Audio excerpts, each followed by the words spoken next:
At the clifftop cemetery overlooking the Atlantic, the billionaire collapsed against his daughter's marble headstone, his sobs carried away by the Moroccan wind. What he couldn't see was the small figure hiding among the cypress trees, his daughter Amina, alive, trembling, watching her father destroy himself over a lie. The cemetery was hushed, gripped by a chill that seemed to cut through the skin. The late afternoon sun cast long shadows across the weathered gravestones, and the relentless ocean wind bent the ancient cypress trees like mourners bowing in shared grief. Youssef Tahiri walked alone with dragging steps, his face downcast as if life had departed along with his daughter. His distinguished frame, usually commanding boardrooms and tech conferences, now seemed diminished beneath the weight of unbearable loss. The traditional white jalaba he wore billowed in the Atlantic breeze, and his graying beard, once meticulously groomed, now grew wild and unkempt. His eyes, hollow and rimmed with the purple shadows of sleepless nights, stared at nothing but the path to one grave. It had been 3 months since the billionaire buried Amina after the tragedy no one could have foreseen. The 6-year-old girl had gone with the family on what was supposed to be a joyful weekend yacht excursion off the coast of Essaouira, a celebration of life and family bonds. But during a moment when Youssef was below deck reviewing urgent business documents and the crew was occupied with navigation, little Amina had somehow fallen overboard. The alarm was raised immediately. The yacht turned back. Coast Guard boats arrived within minutes. Divers searched for hours, then days. But the Atlantic Ocean, vast and merciless, had swallowed her completely. No body was ever recovered. After 2 weeks of fruitless searching, the authorities declared her lost at sea, presumed drowned.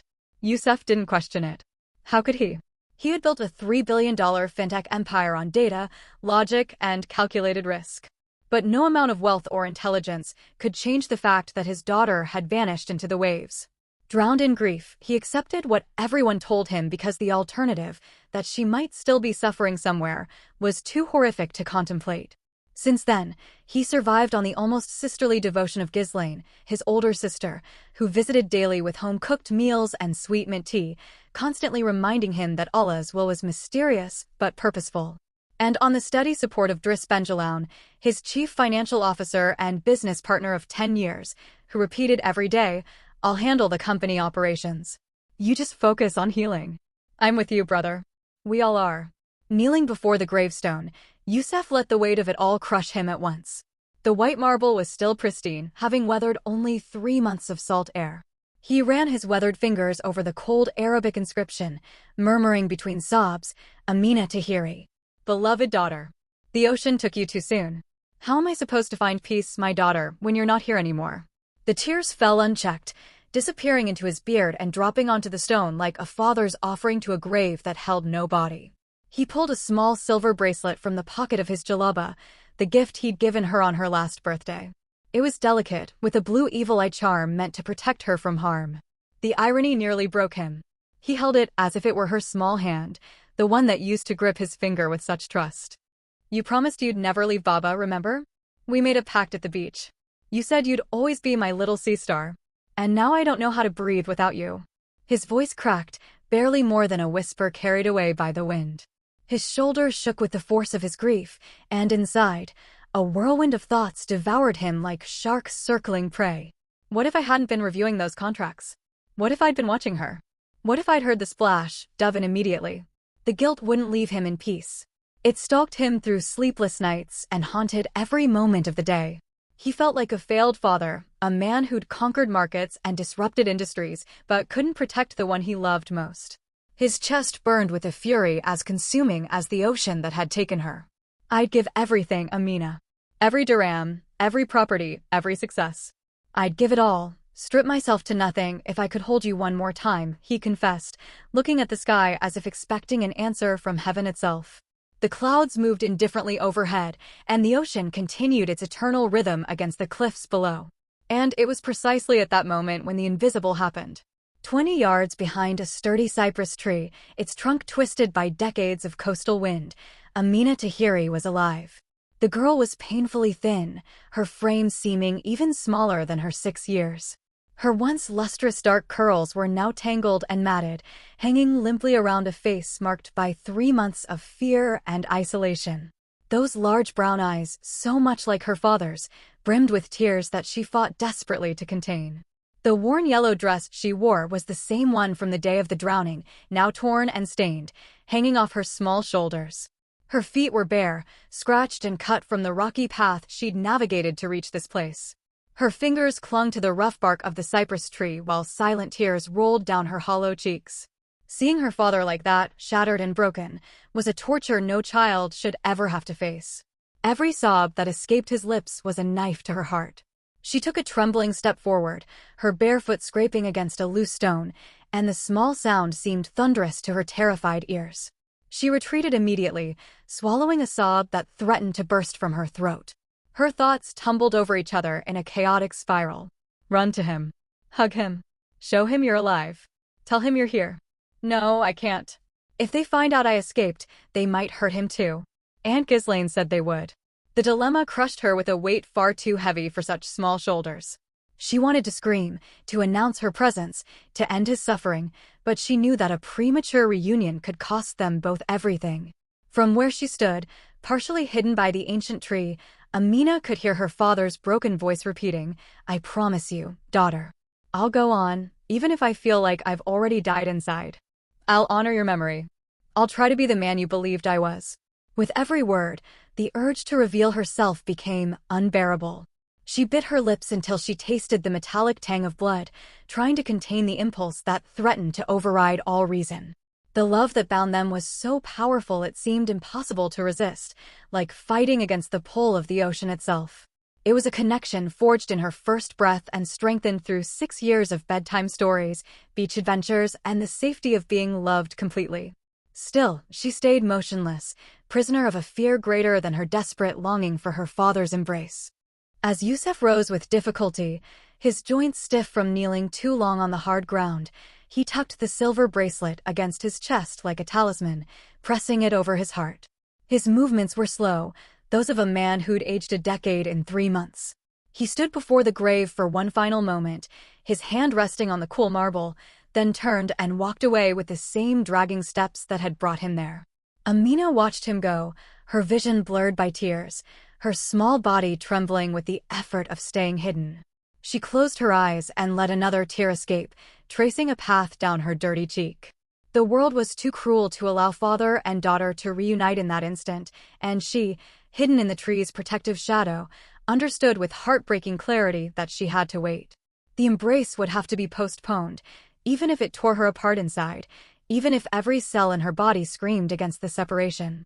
She watched until his white jalaba disappeared through the iron cemetery gates, until the sound of his car door closing reached her ears, until the engine faded into the distance. Only then did she allow herself to slide down the trunk of the cypress tree, her legs finally giving out beneath her. She sat on the cold ground, arms wrapped around her knees, and permitted herself a few moments of silent weeping. But even as the tears fell, a small flame of determination began to burn in her chest. She had seen her father. She knew he was alive, though clearly suffering. And she knew that somewhere in the world beyond the cemetery, beyond the prison where they kept her, there had to be a way to save him and end this nightmare. Back at her prison, Amina kept her steps small and her body hunched like someone who feared even the walls could betray her presence. Hours earlier, she'd gathered every ounce of courage she possessed to escape for those precious few minutes, just to see her father and confirm the world still existed beyond the nightmare of her captivity. But now she returned in the fading light, hurried and gripped by panic that they might discover her absence. She couldn't take risks, not yet, not until she understood more about her situation and her captor's plans. The abandoned riad where they kept her stood in the Atlas foothills, about 40 minutes inland from Essaouira. Its crumbling red walls were barely visible from the dirt road that passed nearby, hidden behind overgrown palms and wild vegetation. The structure was old, perhaps 200 years, with an inner courtyard that once held a beautiful fountain, now dry and filled with dead leaves. The rooms surrounding the courtyard were mostly empty, their mosaic tiles cracked and their wooden doors hanging at odd angles. But one room, in the back corner, had a solid door with a heavy lock and a window covered with metal bars. This was where they kept Amina. She slipped through the loose window bar at the back of the compound, the same gap she'd discovered 2 weeks into her captivity and had carefully, patiently worked to widen. The metal was old and rust had weakened it just enough. She squeezed her thin frame through the narrow opening, dropped silently into the interior courtyard, then crept through the dark stone corridors. Her bare feet made no sound on the broken mosaic tiles. She knew every crack, every loose stone, every shadow. 3 months of imprisonment had taught her the geography of her cage. She reached her room and slipped inside, pulling the door almost closed, but leaving it slightly ajar, exactly as she'd found it.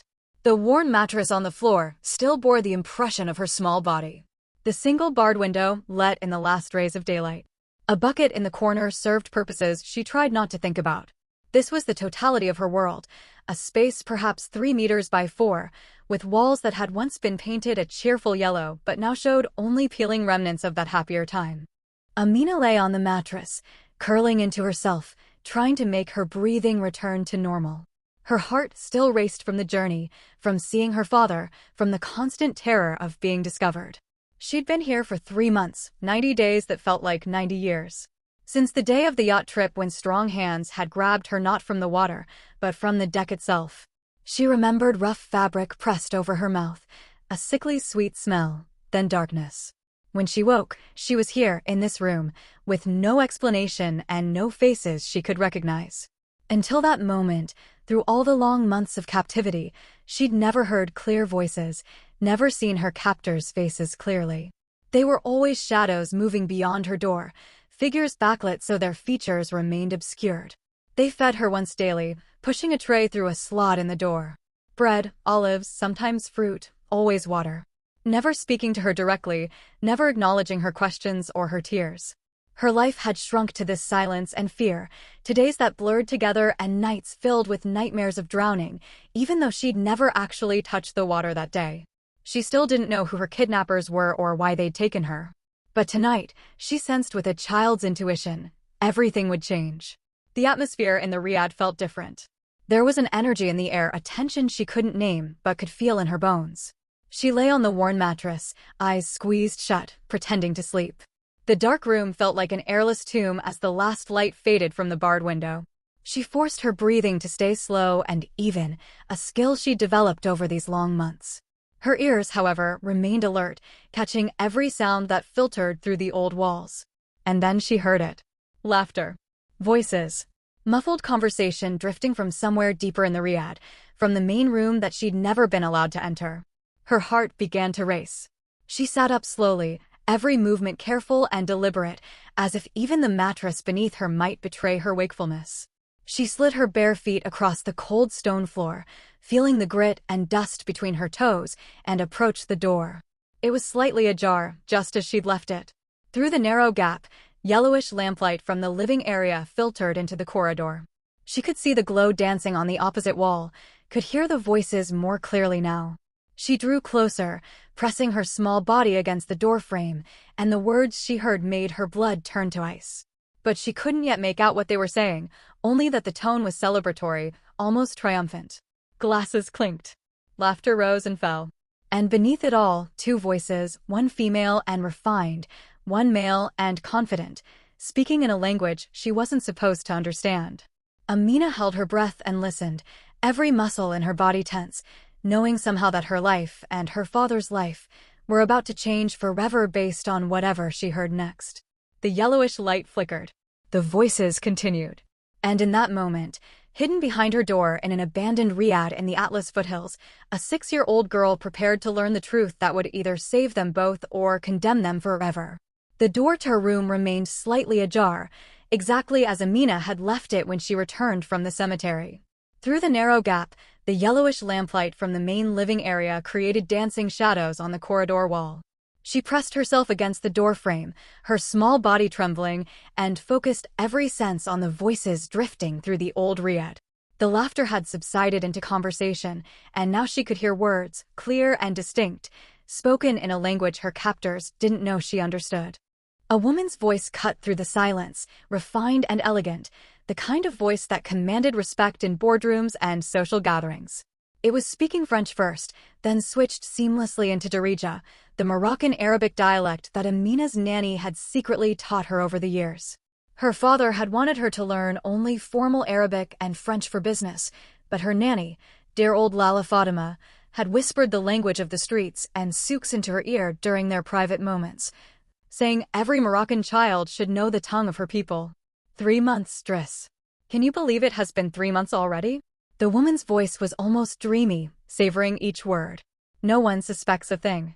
Everyone believed the drowning story completely. The yacht accident was perfect. A man's voice responded, deeper and tinged with smugness. Your brother is absolutely pathetic, Ghislaine. I saw him yesterday at the office, could barely function.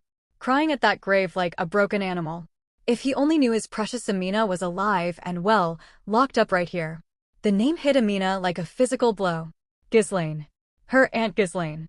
Her father's sister, the woman who had braided her hair and brought her honey cakes and told her stories of their family's history.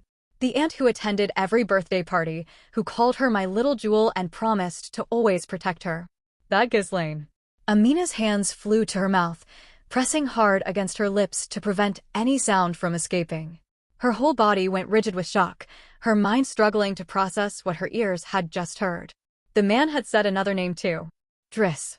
Uncle Driss, her father's chief financial officer, the man who'd worked alongside Youssef for a decade, who'd taught Amina to play chess, who'd called her father his brother. Both of them.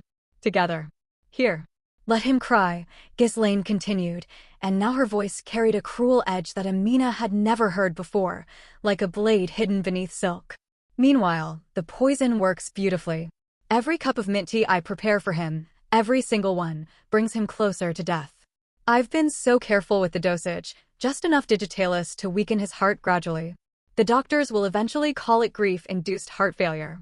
Tragic but entirely believable for a man who lost his only child. Amina felt the room spinning around her. Poison. Her father was being poisoned. Every day. By his own sister. The aunt who served him tea with such care, who insisted on preparing it herself using the traditional method, who made it a ritual of family devotion. It was all a performance, a murder disguised as love. Driss laughed, a sound that made Amina's skin crawl. Brilliant, Habibti. Absolutely brilliant. And the company, the crypto wallets, everything is proceeding according to plan? Oh yes, Ghislaine replied, and Amina could hear the smile in her voice. The cryptocurrency transfers have been flawless. We've been using Youssef's fingerprints from those teacups, scanning them while he's too grief-stricken to notice anything. His biometric security, which he thought was so sophisticated, has become our key to his entire digital empire. Another month, maybe less, and the FinTech empire will be completely ours. The wallets, the platforms, the investments, everything. Then we sell it all to the Chinese consortium. They're offering $2 billion, Driss. $2 billion. Can you imagine? What about the girl? Driss asked, and Amina's breath caught in her throat. She pressed herself harder against the wall, as if she could somehow disappear into the ancient stone. There was a pause, and when Ghislaine spoke again, her voice had gone completely cold, empty of any human warmth. Once Youssef is dead and the inheritance is secured, once all the legal documents are signed and the money is safely transferred to our accounts, she'll have an accident. A tragic accident in these mountains. No witnesses this time. No body to recover, just like before. Everyone will assume she's been dead all along, that we just never found her remains after the drowning. Perfect symmetry. To our victory, Driss said, and Amina heard the distinctive clink of wine glasses touching. And to the fall of Youssef Tahiri, the fool who trusted family above everything. Who built an empire but couldn't see the enemies living in his own house. To us, Ghislaine echoed, and then there were sounds that made Amina want to cover her ears. The sounds of them kissing, celebrating their treachery with passion and wine. Amina slid down the wall until she was sitting on the cold floor, her hands still clamped over her mouth. Silent tears streamed down her face, hot against her skin. Her whole body shook with a combination of terror, rage, and heartbreak. The betrayal was so profound, so complete, that for a moment she couldn't breathe. These were people she'd loved, people her father had loved and trusted with everything. His sister, who he'd raised after their parents died, who he'd supported through university, who he'd given a position in his company. His business partner, who he'd made wealthy beyond imagination, who he'd called brother. And they had planned all of this. The yacht trip had been deliberate. Someone had grabbed her from the deck, drugged her, brought her here. The supposed drowning had been staged with precision. And while her father wept at an empty grave, while he slowly poisoned himself with their tainted tea, they celebrated and planned to kill them both. The full weight of it crashed down on Amina like the ocean waves she was supposed to have drowned in. Her father was dying. Right now, every day, with every cup of tea, his heart was being weakened, his body poisoned. And when he finally died, they would come for her. She would disappear forever into these mountains, another tragic victim of the ocean that had supposedly claimed her months ago. But beneath the terror and the grief, something else began to grow in Amina's chest. It started small, like a spark in darkness, but it grew with each heartbeat. It was rage, yes, but also something more powerful. It was the fierce determination of a child who'd inherited her father's strength, his refusal to accept defeat, his ability to see a path forward when others saw only walls. She was Yusuf Tahiri's daughter, and he hadn't built a $3 billion empire by giving up when things seemed impossible. She wiped her tears with the back of her hand, smearing dirt across her face. Her breathing steadied. Her mind, which had been spinning in panic circles, began to slow and focus.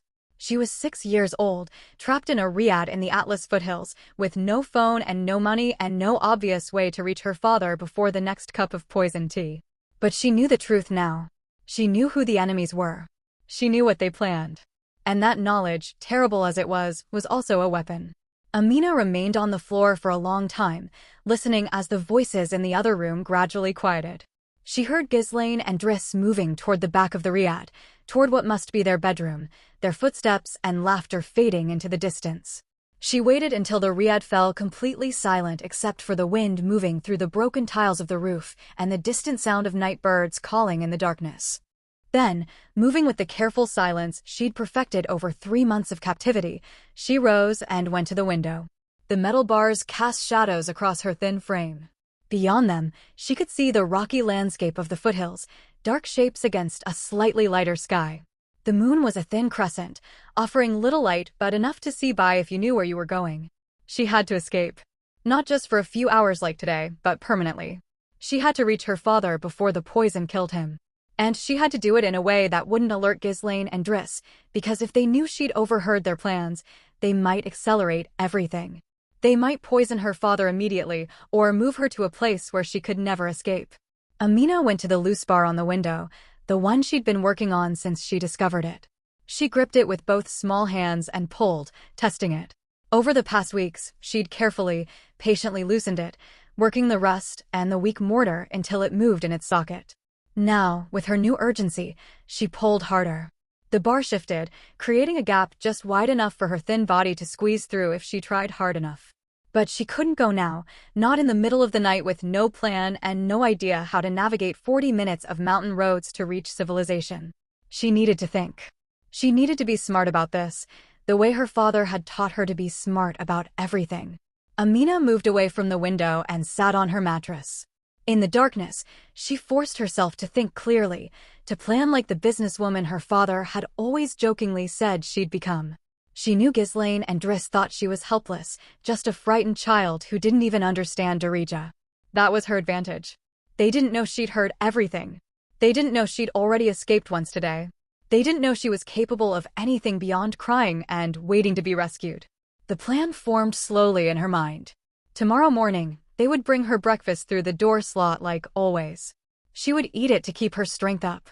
Then, when the afternoon heat made everyone slow and sleepy, when Ghislaine and Driss would likely be resting in their room, she would make her escape. She would squeeze through the window, cross the courtyard, climb the wall using the old bougainvillea vine she'd noticed during her earlier reconnaissance, and drop down to the outside. From there, she would head toward the main road, the one where trucks and merchants traveled between the mountain villages and the cities. Her father had taught her about the spice merchants who traveled the old trade routes. He told her stories about them when she was small, about how they'd carried saffron and cumin and cinnamon across Morocco for centuries, about how they knew every road and helped travelers in need. If she could reach the road, if she could find one of those merchants, maybe they would help her get to Marrakesh, to her father's main estate in the Medina where he'd surely be staying while he grieved. Amina lay down on the mattress, pulling the thin blanket over herself. She needed to rest, to gather her strength for tomorrow. But as she closed her eyes, she made herself a promise, the kind of solemn vow that 6-year-old children make with absolute seriousness. She would save her father. She would expose Ghislaine and Driss. She would survive this nightmare and come out the other side stronger. Because she was Amina Tahiri, and Tahiris did not surrender. The night passed slowly. Amina dozed fitfully, waking at every sound, her body tense and ready to flee at the first sign of danger. But no one came to her room. The riad remained quiet except for the settling of old timbers and the whisper of wind through cracks in the walls. When the first gray light of dawn began to seep through her barred window, she was already awake, already planning every step of her escape. The breakfast came as expected, pushed through the slot in the door. Bread, olives, an orange, a cup of water. Amina ate everything, forcing herself to consume the calories even though her stomach was tight with nervousness. She needed strength for what was coming. Then she waited, counting the hours by the movement of the sun across her window, until the afternoon heat settled over the riad like a heavy blanket and the sounds from the other rooms went silent. This was the moment. Amina went to the window and gripped the loose bar. She pulled with all her strength, feeling the metal shift in its corroded socket, and suddenly it came free with a grinding sound that seemed impossibly loud to her terrified ears. She froze, listening for any reaction, any sign that someone had heard. But the riad remained silent. Carefully, she set the bar down on the floor, then looked at the gap she'd created. It was narrow, painfully narrow, but she was small and thin and desperate. She pushed her head and shoulders through first, feeling the other bars scraping against her back and arms. The pain was sharp, but she ignored it, wriggling and twisting until her torso was through. Then came her hips, her legs, and suddenly she was tumbling onto the ground outside her prison cell, landing hard on the packed earth of the courtyard.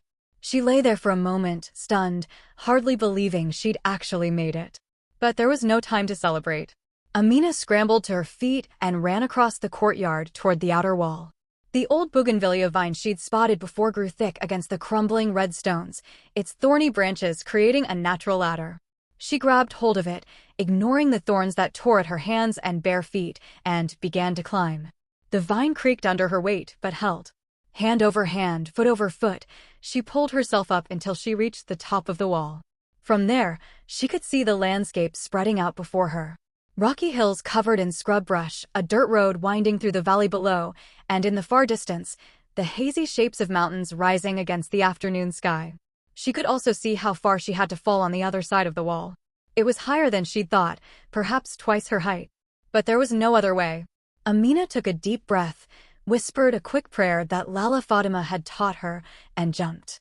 She hit the ground hard, her legs buckling, and she rolled awkwardly across rocks and thorny bushes. Pain shot through her ankle and her hands were scraped raw, but nothing felt broken. She was outside. She was free. She stood on shaking legs and began to run down the hill toward the road, her bare feet finding purchase on the rocky slope through instinct and desperation. Behind her, the riad remained silent. No shouts of alarm. No sounds of pursuit. Either they hadn't discovered her absence yet, or they couldn't hear her over the distance and the wind. Either way, she had a head start, and she intended to use every second of it. The road seemed to take forever to reach, but finally her feet hit the packed dirt of the merchant route. She stood there, gasping for breath, her whole body aching, and looked both ways. Empty. The road stretched in both directions with no vehicles in sight. Her heart sank. What if no one came? What if she'd escaped only to die of exposure in the mountains? But Amina refused to let despair take hold. She turned toward what she thought was the direction of Marrakesh based on the position of the sun and began to walk. If no one came, she would walk the whole way. It might take days, but she would do it. She had her father's stubbornness flowing through her veins. She walked for what felt like hours, but was probably only 30 minutes, her feet leaving small bloody prints on the pale dirt, when she heard it. The grinding sound of an old engine struggling up the mountain road. She turned and saw a battered truck coming toward her, its bed piled high with canvas sacks that could only contain spices based on the way they bulged and shifted. Amina stood in the middle of the road, waving her arms desperately. For a terrifying moment, she thought the truck wouldn't stop, that it would simply swerve around her and continue on its way. But then the brakes squealed, and the vehicle came to a halt a few meters away. An elderly man climbed out of the driver's seat, his weathered face creased with concern. He wore a traditional brown jalaba and a white turban, and his gray beard was neatly trimmed. His eyes, dark and kind, took in the sight of the bleeding, dirty child standing before him with obvious alarm. Ya Allah, little one. What happened to you? Where are your parents? His voice was gentle, the accent of someone who'd spent his whole life in these mountains. Amina felt tears welling up, but she forced them back. She couldn't afford to fall apart now. Please, uncle, she said, using the respectful term for an elder. I need to reach Marrakesh. My father, he's in danger. I escaped, and I have to warn him. Please. You have to help me. The old man's eyes widened. He looked up and down the empty road, then back at the desperate child. This was clearly not a normal situation, and Amina could see him struggling with the decision. But whatever he saw in her face must have convinced him, because he nodded slowly. Come, daughter. Climb in the back with the spices. I'm Si Hassan, and I've been traveling this route for 40 years. If you need to reach Marrakesh, then that's where I'll take you. But you must tell me, are you in danger right now? Is someone chasing you? They don't know I escaped yet, Amina said. But they will soon. Please, we have to go now. Si Hassan helped her climb into the back of the truck, settling her among the sacks of saffron and cumin. The scents were overwhelming, but somehow comforting, reminding her of the souks where her father used to take her. The old merchant gave her a cloth to wrap around her bleeding feet, then climbed back into the driver's seat. The truck lurched forward, and Amina lay back against the spice sacks, finally allowing herself to feel the exhaustion that had been building for hours. The motion of the vehicle, the warmth of the afternoon sun, and the relief of being away from the riad all combined to make her eyes heavy. But even as she dozed, one thought kept cycling through her mind. Hold on, Baba. I'm coming. The journey to Marrakesh took over 2 hours, the old truck grinding through mountain passes and winding down into valleys. Si Hassan stopped once to give Amina water and bread, asking no questions but offering the quiet support of someone who understood that some stories were too painful or too dangerous to tell on a mountain road. When the red walls of Marrakesh finally appeared in the distance, Amina sat up, her heart pounding with a mixture of hope and fear.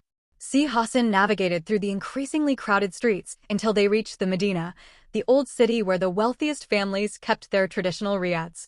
Amina directed him with growing confidence, recognizing landmarks even though she'd only visited her father's Marrakesh estate a handful of times. The ancient mosques, the markets, the narrow streets that twisted like a labyrinth, all of it was familiar. There, she said, pointing to a pair of ornate wooden doors set into a high wall covered in cascading bougainvillea. That's my father's house. Please stop here.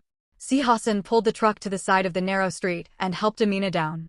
He looked at the impressive doors, at the obvious wealth they represented, and then at the small, battered girl who claimed this was her home. Whatever doubts he might have had, he kept to himself. Go with God, little one, he said softly. May he protect you and your father. Amina thanked him with a kiss on his weathered hand in the traditional way, then turned and ran to the doors. Her small fists pounded against the wood with desperate urgency. Baba, open the door. It's me. Please, someone open the door. For a long moment, nothing happened. Then she heard movement on the other side, the sound of a bolt being drawn back. The door swung open to reveal one of her father's security guards, a man named Omar who'd worked for the family for years. His jaw dropped. His radio fell from his hand and clattered on the tile floor. Lala Amina? But how? You're supposed to be. Everyone said you were. Where's my father? Amina demanded, her voice stronger than she'd expected. I need to see him now. Right now. Omar couldn't seem to form words. He simply stepped aside, and Amina ran past him into the courtyard. The beautiful space, with its traditional mosaic fountain and orange trees, swam before her tear-filled eyes.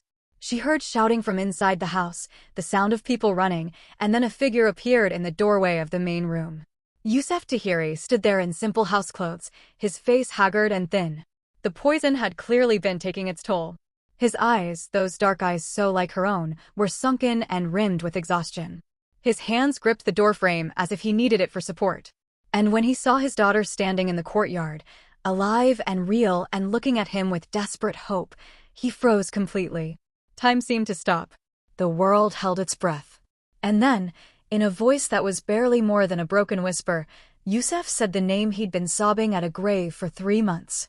Amina? She ran.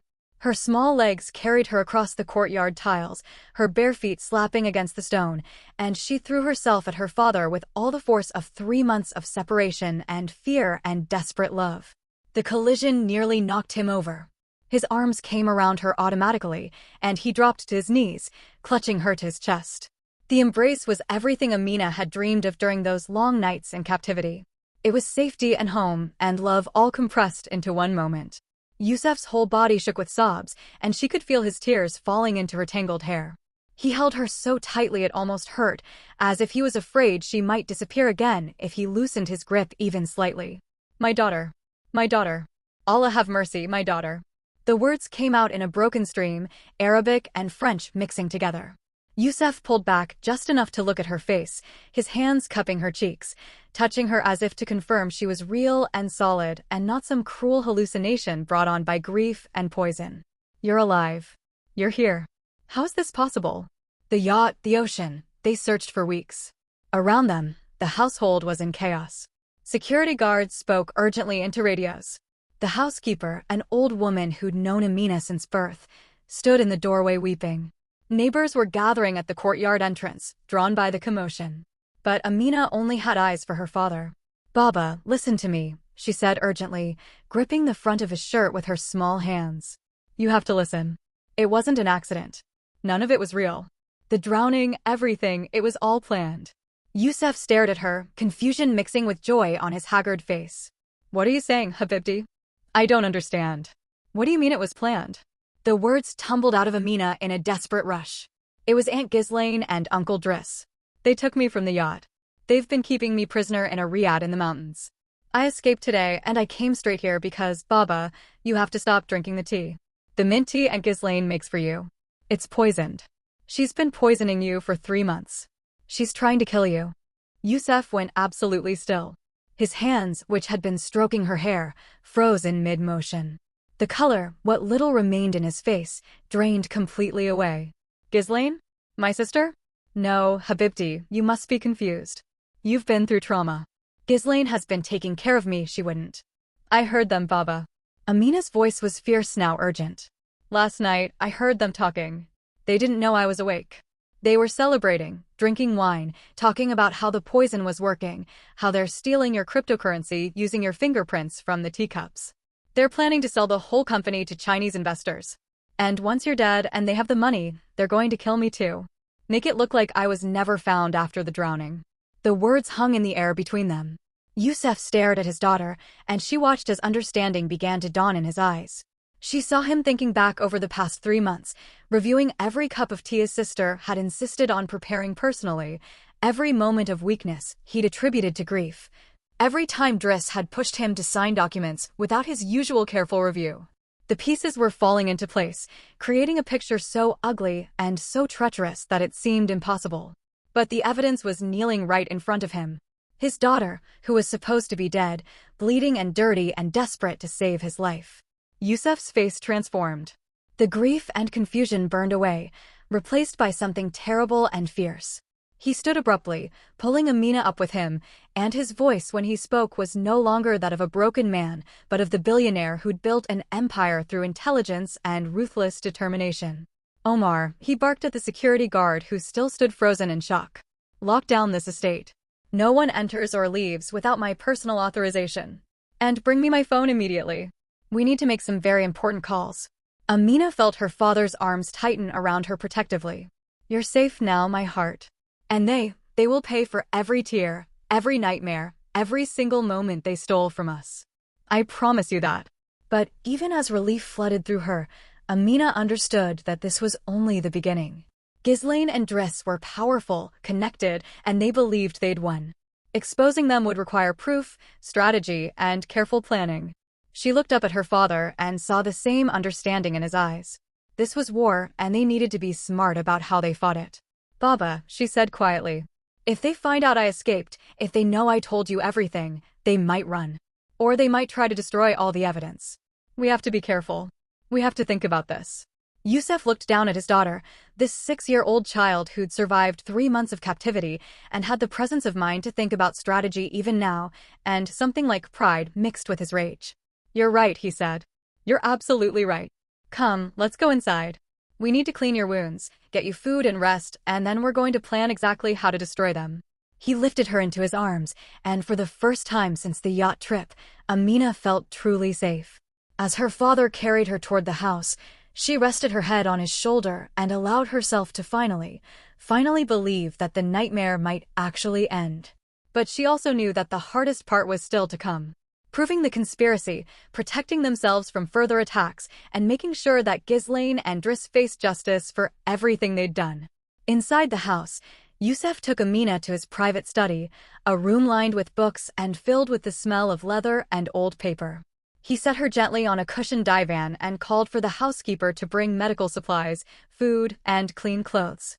As the woman fussed over Amina's injuries, cleaning and bandaging her torn feet and scraped hands, Youssef paced the room like a caged lion. "Tell me everything," he said. "From the beginning. Every detail you can remember." And so Amina told him. She described the day of the yacht trip, the moment when hands had grabbed her from behind, the sweet-smelling cloth pressed over her face. She told him about waking in the riad, the months of isolation, the shadows that brought her food but never spoke. Then she described yesterday's escape to see him at the cemetery, and the decision to return to captivity to avoid alerting her kidnappers. Finally, she recounted the overheard conversation, every terrible word that Ghislaine and Driss had said, the poison, the cryptocurrency theft, the planned sale of the company, and the intended murders. Youssef listened to all of it with a face like stone. When she finished, he sat down heavily in his desk chair and put his head in his hands. For a long moment, he was silent, and Amina worried that the shock might be too much, that the combination of her return and the betrayal might break something in him that couldn't be repaired. But when he looked up, his eyes were clear and hard. "My own sister," he said quietly. "I raised her after our parents died. She was 15, I was 20. I put her through university. I gave her a position in my company. I trusted her with everything. And Driss, I made him wealthy beyond imagination. I called him brother. I trusted him with the keys to my empire. And they did this." The pain in his voice was almost worse than his earlier grief. But beneath it, Amina could hear steel. Her father was not a man who stayed broken for long. "We're going to need proof," Youssef said, his mind already working on the problem. "Testimony from a 6-year-old won't be enough, especially against people as respected as Ghislaine and Driss.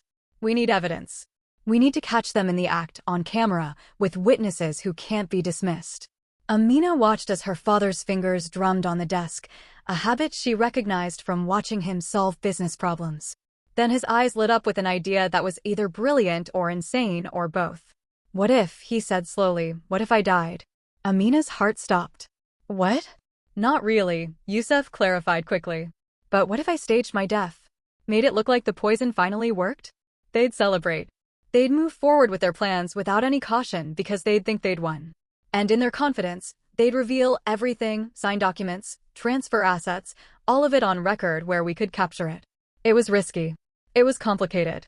But as Amina thought about it, she realized it might be their best chance. If Ghislaine and Driss thought they'd succeeded, they would let down their guard. They would do exactly what they'd been planning to do once Youssef was out of the way. "But what about me?" Amina asked. "If they find out I'm here, if they know I escaped." "You'll stay hidden," Youssef said firmly. "The estate is secure. Only the most trusted staff will know you're here, and I'll make sure of their loyalty.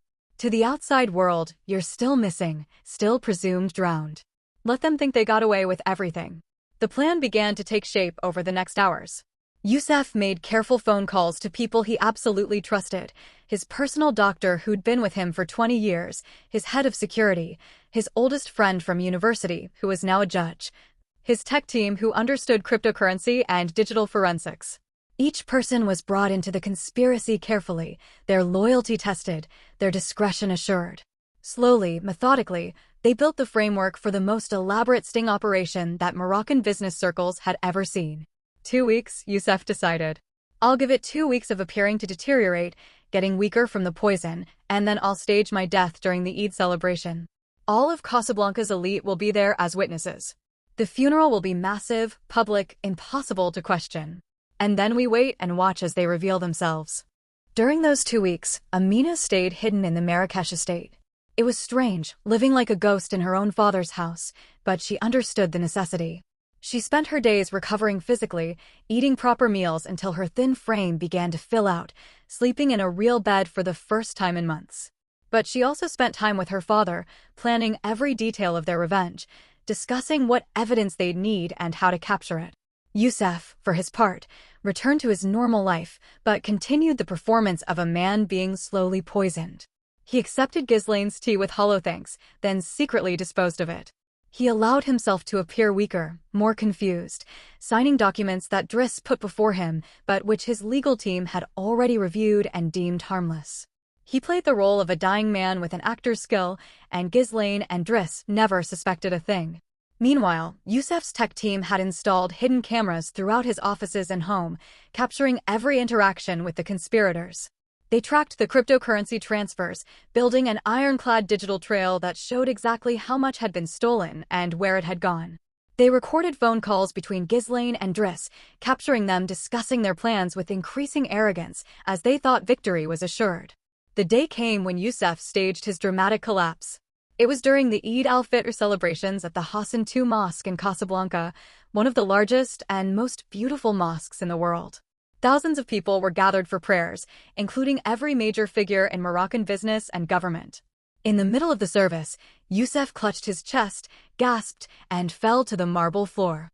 The doctor, who was part of the plan, rushed forward and began emergency treatment. But after a few minutes of dramatic effort, he shook his head sadly and pronounced Youssef Tahiri dead of cardiac arrest, undoubtedly brought on by the grief and stress of the past months. The news spread through the mosque like wildfire, then out into the city, the country, and the world. Billionaire tech mogul dies of broken heart after losing daughter was the headline that dominated every news outlet. The funeral was exactly as elaborate as Youssef had predicted. Government officials gave speeches. Business leaders mourned the loss of a visionary. International partners sent condolences. And through it all, Ghislaine played the devastated sister to perfection, her designer black jalaba and genuine seeming tears fooling everyone who watched. Driss stood beside her, solid and supportive, the picture of a loyal partner grieving his friend and mentor. But in private, in moments they thought were safe, they celebrated. The hidden cameras captured it all. Ghislaine toasting with champagne in her luxury apartment. Driss laughing about the fool who'd trusted them. The two of them already beginning to make plans to sell the company to the Chinese investors who'd been waiting patiently for the inheritance to be settled. 1 week after the funeral, they arranged the signing ceremony. It would take place at La Mamounia, the most famous luxury hotel in Marrakesh, in a grand ballroom filled with crystal chandeliers and marble columns. The Chinese investors would be there with their lawyers. International media would cover the sale of one of Morocco's most successful tech companies. And Ghislaine and Driss, as the legal heirs to Youssef's estate, would sign the documents that transferred everything, the company, the patents, the cryptocurrency wallets, all of it for $2 billion. What they didn't know was that in a private room upstairs, Youssef was very much alive, watching live camera feeds of the ballroom.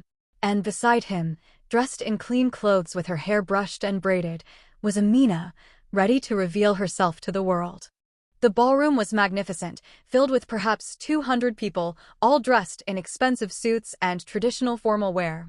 At the center of the room, a long mahogany table held the contracts that would finalize the sale.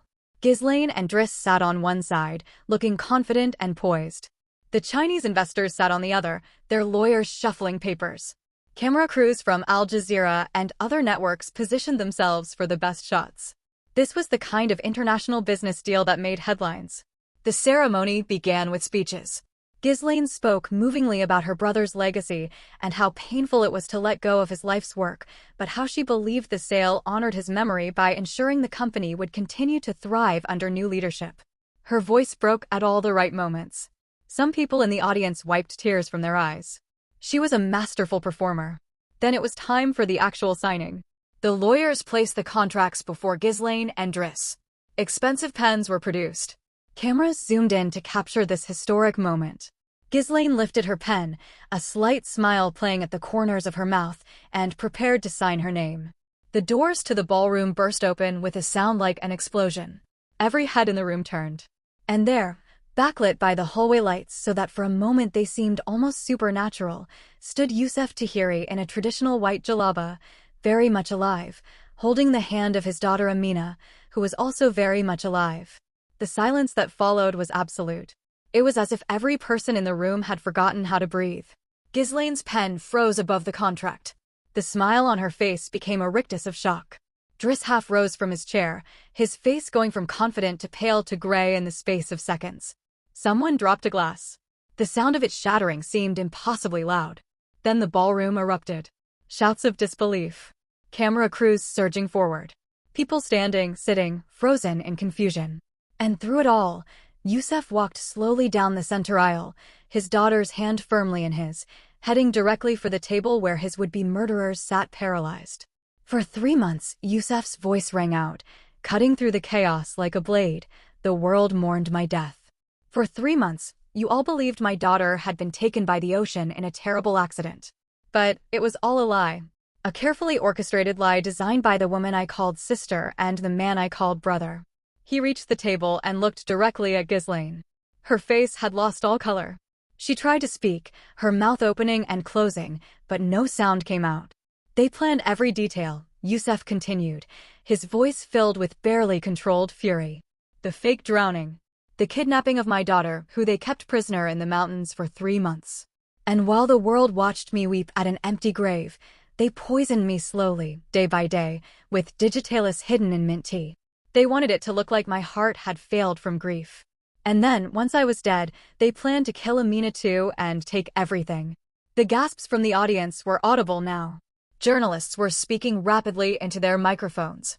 The Chinese investors looked absolutely horrified, their lawyers already gathering papers as if to distance themselves from this scandal. But Ghislaine finally found her voice.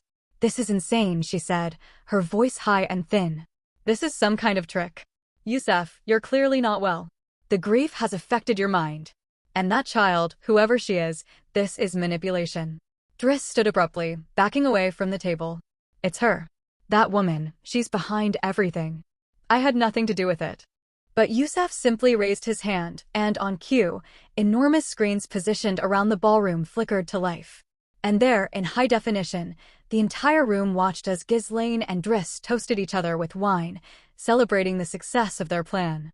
The audio was crystal clear, every damning word audible to the hundreds of witnesses. 3 months. No one suspects a thing. Everyone believed the drowning. Your brother is pathetic. If he knew his precious Amina was alive. The poison works beautifully. Every cup of mint tea I prepare brings him closer to death. The cryptocurrency transfers have been flawless. Another month and the empire is ours. Once Yusuf is dead and we have the money, she'll have an accident. No witnesses. No body to find. The screen showed more. Security footage of Driss accessing Yusuf's accounts using lifted fingerprints. Bank records showing millions in cryptocurrency transferred to hidden accounts. Phone recordings of Ghislaine negotiating with the Chinese investors before Yusuf's death, proving she'd been planning this sale for months. And finally, medical reports showing elevated levels of digitalis in Yusuf's blood, the poison that had nearly killed him. The evidence was overwhelming, comprehensive, and irrefutable. And it was all playing out before an audience of some of the most powerful people in Morocco and international business, broadcast live on television to millions of viewers. Ghislaine tried to run. She pushed back from the table, knocking over her chair, and made for a side door. But police officers, who'd been waiting for exactly this moment, blocked her path. Driss also tried to flee, heading toward the kitchen entrance, but more officers were there. The 2 people who thought they were so clever, so untouchable, were cornered in a ballroom full of witnesses. Amina stepped forward then, her small voice somehow carrying in the shocked silence. "I was there. They kept me locked in a riad in the Atlas Mountains. I heard them laughing about my father's pain. I heard them plan to kill us both. They don't deserve mercy or forgiveness. They deserve justice." The police moved in. Handcuffs clicked shut around Ghislaine's wrists, around Driss's wrists. Ghislaine was screaming now, her careful composure completely shattered. "This is a lie. It's all lies. I loved my brother. I would never." But no one was listening. The evidence spoke louder than her denials. Driss had gone silent, his face gray, perhaps understanding that there was no escape from what they'd done. The police led them both out of the ballroom while cameras captured every moment, while the crowd parted to let them pass, while some people booed and others simply stared in horror. Yusuf stood in the center of the ballroom, still holding his daughter's hand, and addressed the room one final time. My sister stole 3 months of my life with my daughter. She tried to steal everything I'd built.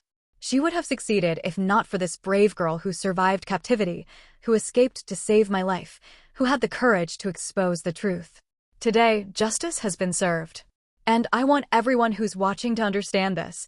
Betrayal can come from anywhere, even from family. Trust, but verify. Love, but protect yourself. And never, never underestimate the power of a child who refuses to give up. The crowd erupted in applause then, some people standing, others wiping tears. The Chinese investors approached to shake Yusuf's hand and apologize for nearly being part of such a scheme. Journalists crowded forward with questions. But Yusuf simply lifted Amina into his arms and walked out of the ballroom, away from the chaos, into the Marrakesh night. The next day, Yusuf and Amina returned to Essaouira, to the clifftop cemetery where this whole story had really begun. They stood together before the white marble gravestone, the one that bore Amina's name and the lie about the ocean taking her. The Atlantic waves crashed against the rocks far below, and the wind moved through the cypress trees. Yusuf placed his hands on the gravestone and pushed. It was heavy, but his anger gave him strength. Amina added her small hands to his, and together they pushed harder. The stone rocked, tipped, and then slowly fell forward, tumbling down the cliff face toward the ocean. They watched as it fell, bouncing off rocks, until it finally splashed into the blue water and disappeared beneath the waves. I wasn't born to drown, Baba, Amina said, her voice clear and strong. I was born to swim. Yusuf knelt beside his daughter and pulled her into his arms. And I will be there for every stroke, every breath, every dream you have, he promised. Nothing and no one will ever take you from me again. We survived the worst betrayal imaginable. We came back from death itself. There's nothing we can't face together. They stood there for a long time, father and daughter, silhouetted against the Atlantic sunset. Behind them, back in Marrakesh, their riad waited with its fountain flowing again, its courtyard filled with orange blossoms, and its walls painted fresh and bright. A new beginning was blooming where betrayal had once tried to poison everything. Because some stories don't end with drowning. They begin again when you choose to breathe, when you choose to fight, when you choose to live no matter what darkness tried to pull you under. And as Yusuf and Amina walked away from the cliff, away from the destroyed grave, toward the future they'd reclaimed with courage and truth, the ocean that was supposed to have taken Amina seemed to whisper its approval in the endless rhythm of the waves. If you enjoyed the content, don't forget to subscribe to the channel for more videos like this. Leave your like to support us and turn on notifications so you don't miss any updates. That helps us keep creating the best for you. Until next time.